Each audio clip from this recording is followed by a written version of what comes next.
It has to do with the idea of vibrational frequency Yes. and things happening that aren't preferred. Oh, all right. And the idea being that, here in Las Vegas, there was a significant incident, Yes. if you would call it that. Yes. You're And referring to the shootings. yes. All right. And the idea that so many people were in this very high vibrational state, Yes. excited by the music and everything, and Yes. something like that could happen at the Yes. same time. And Of course. often when you're describing the idea of whatever your frequency is determines what Yes. is possible to happen to you. Correct. How does that all work? Well, first of all, again, you have to take it on a person-by-person basis. And there are many reasons that can go along with this experience. Number one, those that were in a high vibrational state in a certain way were not harmed. Do you understand? Yes. Number two, those that were in a high vibrational state and were either harmed or killed may have chosen to go out on a high note. Do you understand? Yes. People will choose to, as the roulette wheel spins, if it is their timing to transition into spirit, they may choose certain things that are representative of an opportunity, what you would call a random event they will gear themselves towards. They will attract themselves towards because it might be the easiest way for them to transition when they are, in fact, having the most fun. Now, yes, of course, there are going to be other people in the crowd that will have attracted it for different reasons, some of which may be fear-based, some of which may be negative, belief system-based. But again, you're going to have to interview every single person to understand what their particular state was at the time that that particular incident happened. At the same time, remember, your Earth is splitting into different parallel realities very physically now. So you're going to see both positive and negative things very entwined, side by side, overlapping. There are glass walls for some, there are not glass walls for others who are willing to participate in a reality they may not ultimately prefer, yet they will use it somehow to their benefit ultimately. But again, this is a very, very complex situation with a lot of different overlapping belief systems and different people being there for different reasons that are personal to them, personal to their belief systems, and you would have to interview them all to get a really truly accurate picture of all the different things that were going on that allowed people to experience that particular incident in the way that they did. Are we in that sense like more brave in spirit that we would be willing to be in a situation like that? Whereas as a Yes, in human, a sense, I suppose you could put it that way, because remember that from the spirit point of view, this is nothing but a dream. yeah, It doesn't discount it, it doesn't invalidate it. But from the spirit point of view, it's no more solid than you having a dream of something happening and then waking up to find that, oh, your life is going on as normal. You learn something from it, perhaps. You reflect on it, perhaps. But it's not as substantial to you as your physical life. From spirit, physical reality is not as substantial as your spirit being. Therefore, it can be used in a variety of ways in a very dreamlike fashion to have a number of different kinds of experiences that can add to the soul's understanding of itself, its growth, its experience within creation. But it doesn't have the same perspective of it in the way that you do from within the dream. It's a temporary event that can happen for very particular personal purposes, a variety of reasons, and it will always be used by spirit in a way that allows the spirit to expand, ultimately. So that relationship between the spirit level and the person that's here on Earth, Yes. the person here on Earth might perceive spirit as being cavalier about the life. They might assign that kind of an idea to it, but it's not meant to be taken that way. Right. It's not, again, meant to invalidate the physical reality, nor is it in any way, shape, or form meant to condone the actions of someone who chooses to fall into their negative belief system and fear-based belief system to the point where they feel like they have to go out and kill people or injure them or harm them in any way. It's not condoning the behavior. It's simply saying from another level, This is a play that plays out in a different way from a different perspective as far as spirit is concerned. Because to spirit, it's not exactly real. So the balanced way to relate to our higher mind and to spirit in that sense, that is trusting and grounded, would be, how would you express that? The way we should look at Your hair, I know this is a strange analogy, your hair is dead follicles. You cut it off. Do you care about your hair that you cut off? that. Are you asking me? Well, in other words, again, I'm not saying you can't care, meaning that you have to be callous about it. But the idea is that in some senses, please don't take this negatively, in some senses, because spirit knows you never die, ever, it's sort of similar to the idea of getting your hair cut. You really almost don't give it a second thought for the hair that's on the floor. I get that. It takes me into the idea of people who have experiences in childhood that don't allow them to trust the higher levels of themselves. Yes, but that's part of their journey that they chose. Exactly. To challenge themselves with. So the idea would be that how do you have a trusting relationship with that level of yourself if you don't believe that it's going to preserve your physical existence? You learn as best you can to understand how reality works, and then you start applying that knowledge, and it can allow things to change. But again, remember, it's not like someone has to do that. Because again, you're eternal and infinite. What lessons are not learned in a life will be learned somewhere else. The experience itself, unchanging, can also be of value. Well, and the idea of if you have a cooperative relationship with your higher mind and with the spirit levels of yourself, yes, you're always going to be choosing the states of being that let go of negative thoughts and ideas, because that will, in general, move you in the direction that is correct for you. Yes, but again, all we're saying is even if you don't develop that relationship, if you're never taught how to, and you live your entire life that way, full of negative and fear-based belief systems, and you die that way, it's still something the spirit can learn from and move on from. Nothing is wasted. Nothing is wasted. It seems like part of our journey here is to trust those levels of ourselves, to understand how it relates to our life, and then at the same time choose those states of being that allow you to experience the most ecstasy, in a sense, on this planet. That will be the best route to. Most of you are here to learn that you have that choice. Yes. That's what the transformational age is about. That's the theme. To learn you have the freedom to choose what you prefer instead of what you don't. Right. And that's the responsibility of us. Yes. The thoughts that we work with as a physical being, these are the things that are there for us to transform and work with so that we are in harmony with the higher levels of ourselves and we have the best experience that way. Yes, responsibility in terms of your ability to respond. There were some questions about Esasani. Do you have a formal education system in your world? There are some forms of that. We've already described that I went through a kind of formal training to become a first contact specialist. So it just depends. In general, no. Because, again, as we have said, a child of 3 years is allowed to simply wander off and learn whatever it is they need to learn because they are always telepathically connected to everyone. Everyone acts as the parent and the guardian of the children.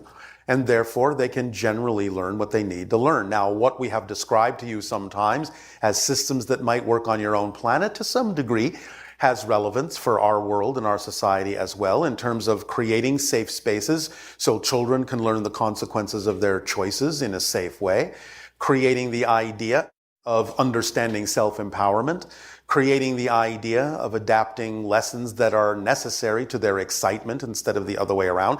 These are all general principles in our society that the children are exposed to. So you could say that is a kind of a system, but it is always based on synchronism, trusting that everyone is going to be exactly where they need to be, interacting with exactly whom they need to interact with, exactly when they need to interact with them, learning exactly what they need to learn, exactly when they need to learn it. We operate on pure synchronism. So yes, there is a balance of both. Formal training, which still uses those principles, depending on what you're being trained to do, and a generalized form for the collective society to learn whatever it is they need to learn by being guided by synchronicity into the circumstances and situations that may require more formal training or not. So if you were to take a stroll through the forest in your reality, Yes. what kinds of plants and animals might you see? Well, we've described some of them.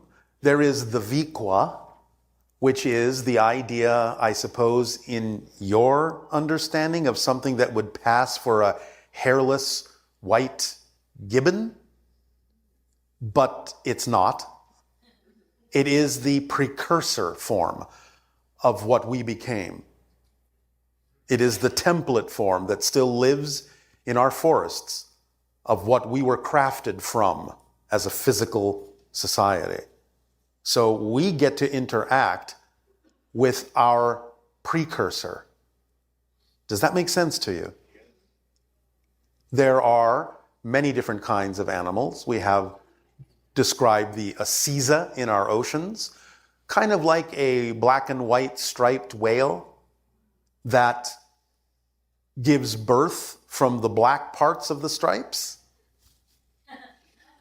by sending up bubbles to the surface that then hatch, that become new Asizas. And of course, we have said all of the life on our planet is symbiotic, not predatory. The jungles are full of all sorts of interesting life forms and flowers and plants of different kinds, one of which we have described that you would say might be called the stained glass flowers that climb up the trees and expose themselves to the sun, casting beautiful colored rainbows on the forest floor. There are many different forms of life. Will this answer the question, or do you want something different? Yes, I was wondering if any of the animals ever choose to be companions or pets or familiars for the beings on your planet. Animals will hang around from time to time, but we don't necessarily keep them as pets in the same way that you do. They will come and go, but sometimes they can form bonds and long relationships with many of us. So they become companions in that sense, yes. Do you have any cat-like beings? We do. It's not exactly a cat. It's longer, slenderer, narrower, I suppose you would say. But I suppose it's the closest thing to a cat. It's an ebe. What's so funny about that? Well, I was just thinking how much I like cats, and how much you guys would be missing if you didn't have any, so. We would be missing nothing. But we are certainly appreciative and grateful that they exist in our society. Ebes are very, very good companions for a lot of reasons. The fact that you use the word familiar is actually quite close, because the idea is that the ebe has special properties. Some of those special properties have to do with, how do we put this in your language?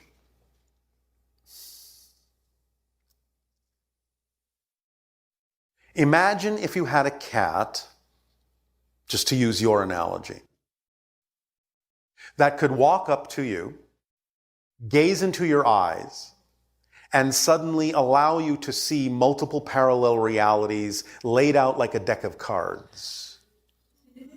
I suppose that would be the closest analogy to what an ebe can do with us.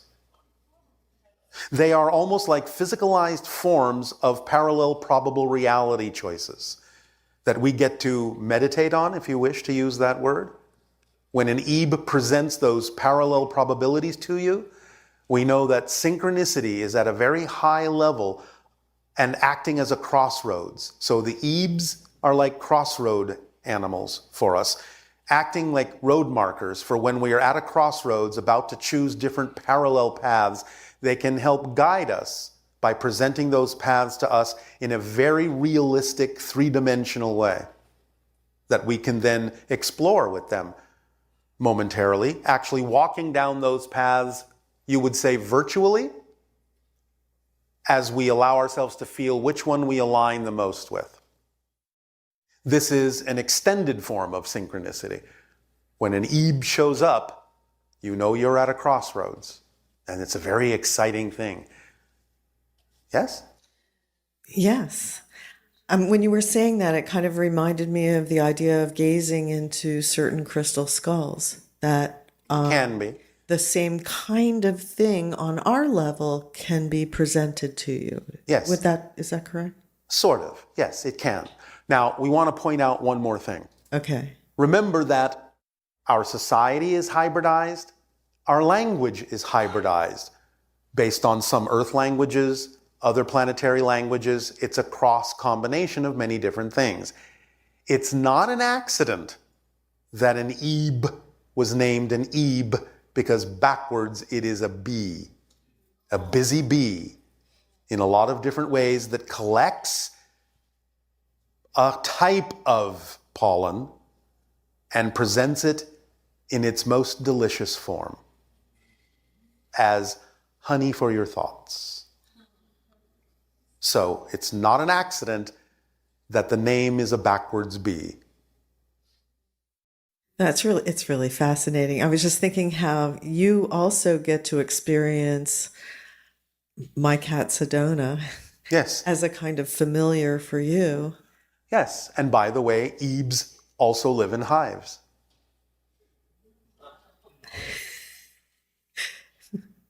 So you have Ebe hives. Yes. Ebes are only about this big. They almost never get bigger. So the hives would be how many in a hive? Thousands. Ooh.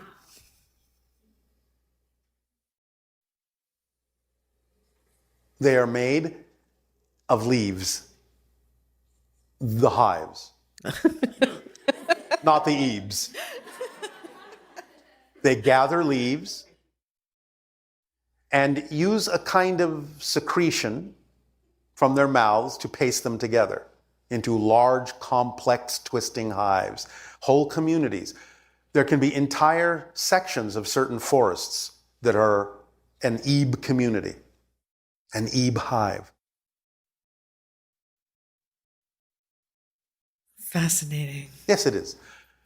So then, This had to do with, maybe there's two more. One is, what are the signs that you are in or around a vortex? oh, they can be many. The idea is that some people are sensitive to the electromagnetic fields of them and might feel a little bit of a tingling sensation on their skin. Others might suddenly feel that they are all of a sudden in touch with their deepest emotions and don't know why, because a vortex will usually magnify and amplify what you bring in with it, positive or negative. So suddenly you might just feel overwhelmed by some emotional idea. That can mean you're standing square in a vortex. There can be many different kinds of symptomologies. Yeah, mainly it's just that amplification of your energy that makes you feel more in touch with Not whatever. always. Sometimes it can just make you really, really dizzy, disoriented, because you're disorienting from one reality and reorienting to a multitude of parallel probable realities that the vortex might be connected to. There are many different kinds of symptoms. I know on the Hawaiian island, with Pele and the volcano and everything, Yes. that kind of energy seems to be very amplifying Yes. for people. Yes. Yes. So this last question is, the person is having an issue with living their passion and moving on in their life because of a regretful memory of a past mistake and a very painful period of time in their life. Yes. And every time they try to follow their passion, they start feeling bad and holding back from living in their highest potential because of that memory. Then that means they're not using the mistake to learn something from. They're not validating it as an opportunity to learn a lesson that will move them forward. They are invalidating the experience as if it didn't belong, when obviously if it happened, they could learn something from it and allow it to belong in their lives. They're rejecting a portion of themselves by not validating it for the lesson it could teach them. Once they validate it and learn the lesson, they will be free to move on. They will stop rejecting that portion of their lives as if it didn't belong. I've noticed that part of the journey seems to be about getting to a place where you can let go of thoughts that are bringing you down in a sense, or Well, let go of the beliefs that generate the thoughts, yes. that's ultimately what is involved. You Yes. let go of the beliefs that are, The thoughts go with it. The feelings go with it. The behavior goes with it. The experience goes with it. That's what we mean when we say the belief is the blueprint of all of it. so when someone says, well, I can't seem to stop because I'm ruminating, I'm constantly. Go back to the motivational mechanism. They don't choose to do what they do unless they believe it somehow benefits them. They need to find the belief that makes it seem as if it benefits them when they know it doesn't. So, and regret is really about thinking that you did something wrong and that you can't fix it, or that the hopelessness It's kind of going thing. back to the concept of lack of worthiness, of invalidating the self, thinking you're supposed to be so perfect you can never make a mistake. Mistakes are how you learn, so they're not really mistakes. You have a saying on your planet that is actually very wise. Good judgment comes from making mistakes. Making mistakes comes from bad judgment. So bad judgment leads to mistakes, which lead to good judgment. That's the process. So it's just reframing a lot of these ideas that we have that keep people in negative cycles in their brain that they're Yes. trying to stop, and they don't know Reframing how. is the key. That's why we say you need to understand the definitions you're applying to things and choose different definitions. Choosing different definitions is just as real as any definition that's already been there, and that's the same thing as reframing. You reframe your reality from a new perspective, from a new definition, and then you'll experience it differently.